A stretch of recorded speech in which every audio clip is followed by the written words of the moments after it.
And that encouraging news about the possible coronavirus vaccine tops our local look at stories making national headlines. Pharmaceutical giant Pfizer says first results of its large-scale human trial are in, showing that the company's vaccine appears to be effective against COVID-19, more than 90% effective. The interim phase 3 trial data found no serious safety concerns. The vaccine must, though, be proven both safe and effective before it can get government approval for distribution.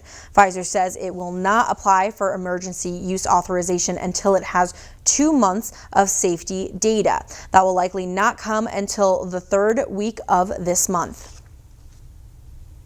President-elect Joe Biden is moving ahead with plans to fight the coronavirus pandemic, making good on a key campaign promise. He announced a 13-member COVID-19 advisory council, which includes prominent experts in science and public health. The panel will help the president-elect develop a plan of attack to combat the virus and the pandemic as soon as he is sworn into office. Biden and Vice President-elect Kamala Harris heard from the experts in a Zoom meeting ahead of their formal announcement. The president-elect strongly urging Americans to wear a mask as well. Now, in a tweet, President Trump announced he has fired Secretary of Defense Mark Esper. NBC News had reported that Esper was bracing for termination and had prepped his resignation letter. The rift between President Trump and Mark Esper was apparent in June when Esper said he did not support the invoking the insurrection act to send troops to cities experiencing civil unrest. President Trump tweeted that Christopher Miller, the director of the National Counterterrorism Center, would be acting Secretary of Defense effective immediately.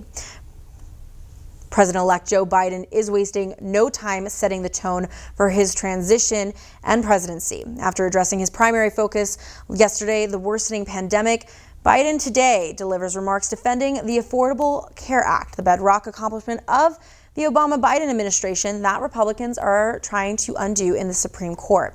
Meanwhile, President Trump is airing his election grievances and doing nothing to acknowledge the reality of the outcomes. His campaign forges ahead with legal challenges despite the lack of evidence of widespread voter fraud. Tracy Potts reports. Roadblock, a Trump appointee in charge of helping with the presidential transition, has not provided office space, security clearances, and classified information agreed to in advance. Biden officials say they have not ruled out legal action to make that happen. And Attorney General William Barr is telling federal prosecutors it's okay to investigate if they find substantial allegations of election fraud. President Trump is 100% within his rights to look into allegations of irregularities and weigh his legal options. Lawsuits must have basis in facts, in evidence. And make no mistake, there has been no evidence of any significant widespread voter fraud. Reaction from Capitol Hill as the president makes more baseless and disputed allegations and fires Secretary of Defense Mark Esper. No problem. I consider firing everybody.